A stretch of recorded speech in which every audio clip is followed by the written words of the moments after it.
Hai, halo kakak-kakak semua. Ini adalah sharing dari sebuah pertanyaan seorang kakak yang bagus pertanyaannya ya.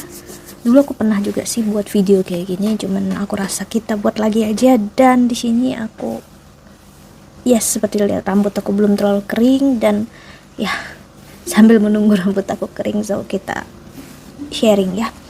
So jangan aneh kalau aku pegang rambutku terus karena memang masih basah. Oke, so pertanyaan kakaknya di sini mau nanya gimana kita tahu kalau cinta kita atau true love yang datang kak, soalnya ditunggu-tunggu, kurasa dia cinta saya tapi cuek, kok mau datang nggak jadi nggak jelas. Sedangkan ada orang lain yang belum kenal, saya belum terasa malah datang duluan, cepet action tapi bikin nyaman. Terus gimana tahu bahwa cinta kita di antara dua orang ini? Bingung, takut salah pilih. Saya juga mau ini jadi last relationship, tapi kadang yang gak ada rasa itu bisa jadi true love kita, terus yang kita harapkan bisa toxic gitu kak. Ya, aku ngerti maksud kakaknya ya. Kakak berbicara tentang energi. Sebenarnya aku ada buat juga energi tentang pembacaannya mirip kayak gini, cuman di sini kayaknya akan aku upload sebelum aku menjawab pertanyaan kakak ini. Ya, sebenarnya ada di situ jawabannya, cuman di sini aku bakal share lagi. Karena pertanyaan kakak di sini, gimana kita tahu cinta sejati yang datang ke kita dan apakah dia orang yang tepat? Kalau kita ingin cinta sejati kak, kita jangan ngelihat ke orang lain. Itu kuncinya. Kita lihat ke diri kita sendiri. Lihatnya gimana? Kakak harus memberikan cinta, kasih sayang terhadap diri sendiri sampai kakak tahu cinta sejati itu apa. Jadi saat cinta sejati itu datang, kakak udah tahu, oh ini orangnya. Dan saat kakak ngerasa kakak nggak tahu yang mana toksik, kakak berharap sama orang yang justru toksik, atau malah berharap dengan orang yang dingin, nggak memberikan rasa yang sama, itu artinya ya kakak masih mencari cinta di luar diri kakak. Dimana cinta dan kasih sayang itu harus kakak temukan di dalam diri kakak sendiri. Terus gimana caranya mencintai diri sendiri kak? Mencintai diri sendiri adalah proses dimana kakak punya kehidupan sebaik-baiknya tanpa tergantung dengan orang lain. Belajar untuk memahami, punya pasangan oke, tapi saat nggak punya pasangan ya udah nggak apa-apa. That's it. Kuncinya di situ. Kalau udah single lama seperti kakaknya share, ya berarti memang belum saatnya, memang belum waktunya ya. Dan saat seseorang yang datang kakak rasa mungkin orang yang tepat, kakak masih ragu, justru keraguan ini malah ngasih lihat ya yang harus diperbaiki atau harus diperhatikan, justru cara pandang kakak tentang hidup ya, cara pandang kakak tentang melihat cinta dan kasih sayang.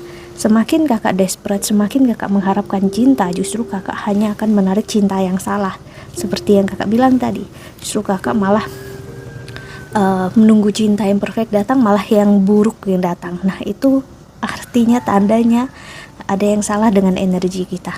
Biarpun kita mau single sampai 8-10 tahun, tapi kalau kita masih menyimpan energi ini, that's it ya, berarti kita yang masih menyimpan suatu kekeliruan. Itu yang bisa aku bilang. Dan ini juga seperti yang aku sering bilang juga, kenapa kita perlu namanya counseling, kenapa kita perlu yang namanya untuk memahami diri, memahami hidup, dan kita perlu untuk embrace, merangkul semua hal.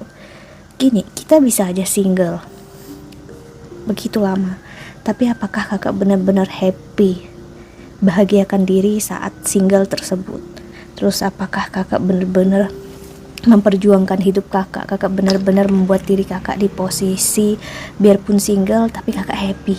That's it ya. Tapi kalau kakak single, kakak masih desperate mengharapkan cinta, mengharapkan kasih sayang, I'm sorry, semakin ditunggu gak akan datang. Apakah orang yang tepat akan datang energinya saat kita cuman menunggu? No, gak bisa ya. Cinta sejati datang saat kakaknya udah ngerti dan memahami diri sendiri. Ini tugas kita, apalagi untuk kakaknya, misalnya kakak yang perempuan, ya sebenarnya tugasnya ya hanya perlu mencintai, menyayangi diri sendiri, udah. Bahkan kakak nggak perlu menanti menunggu laki-laki, atau bahkan ibaratnya merubah diri kakak demi laki-laki. Kadang kakak cukup jadi perempuan, coba energinya adalah embrace, keluarkan sisi femininnya kakak, seperti perempuan-perempuan zaman dulu yang hanya duduk diam, bahkan di rumah tiba-tiba laki-laki datang, yang mereka hanya mikirkan gimana mempercantik diri, gimana untuk buat mereka harum wangi, udah kayak gitu. That's it. Itu energi real feminin. Aku gak bilang itu energi yang malas-malasan atau hanya mikir cantik doang, no. Tapi itu energi embrace femininity. Itulah kenapa laki-laki justru tertarik dengan perempuan yang kayak gitu, karena perempuan yang mengeluarkan sisi perempuannya banget, dan jadinya laki-laki ngerasa perlu perempuan ini perlu dijaga, perlu dilindungi, perempuan ini perlu untuk dikasihi gitu sih. Tunjukkan sisi kakak sebagai sisinya seorang perempuan, menangis, kecewa, that's okay, sedih ya, berikan diri kakak tuh cinta yang luar biasa. Dan ini salah satu contoh yang aku lakukan ke diri aku sendiri adalah aku adalah seseorang yang melakukan apapun dengan hati gitu. Jadi kalau hari ini aku pengen istirahat, aku pengen istirahat gitu. Kalau aku pengen mempercantik diri, biarpun aku nggak kemana-mana, aku mempercantik diri. Kalau aku pengen nangis, aku pengen nangis gitu ya, tapi nggak akan berlebihan. Terus kalau aku pengen sendiri, aku pengen sendiri. Aku nikmati hidup, aku syukuri apa yang terjadi, terus terima kasih banyak untuk hal yang terjadi. Walaupun aku nggak tahu akhirnya gimana, misalnya gitu ya, aku ngomong ke diri aku sendiri, tapi aku kuat. Dan untuk pasangan aku, suami aku gimana nantinya, aku pikir entah kapan dia datang, that's okay, kapan aja dia datang. Tapi selama dalam energi seperti ini, aku akan tetap mencintai, menyayangi diri aku sendiri, merawat diri aku.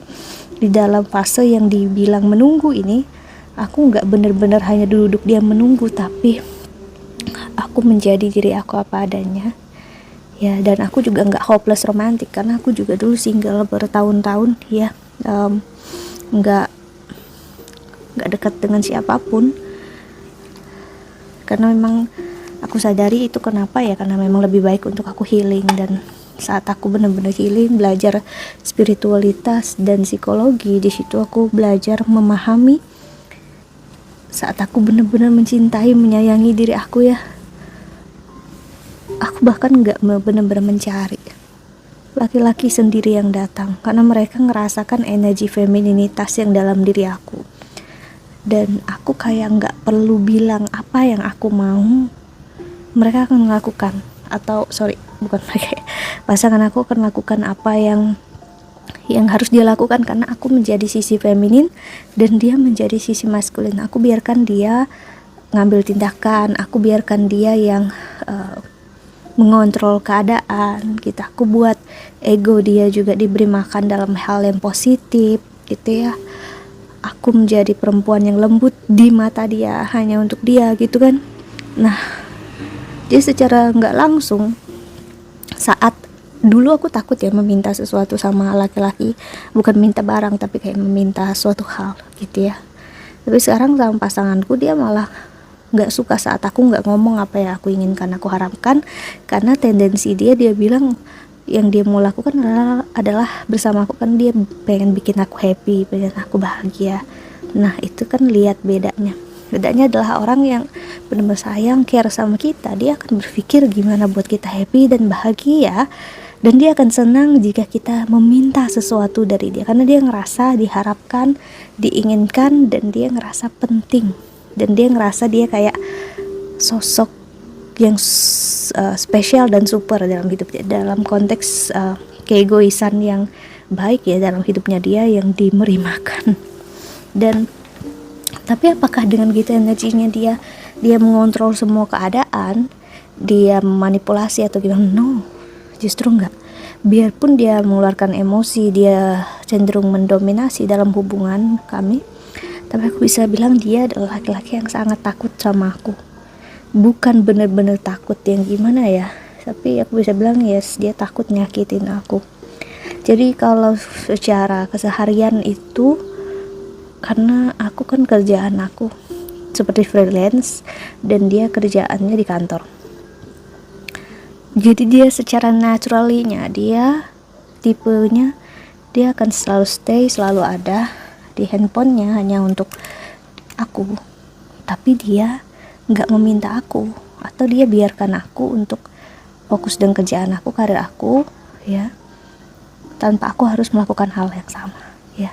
Mungkin kakaknya paham ya, maksudnya adalah dia that's okay, dia akan tetap nungguin aku misalnya secara online karena kerjaan dan karir, tapi dia nggak minta aku melakukan hal yang sama atau nuntut, karena dia pengen aku ngerasa nyaman.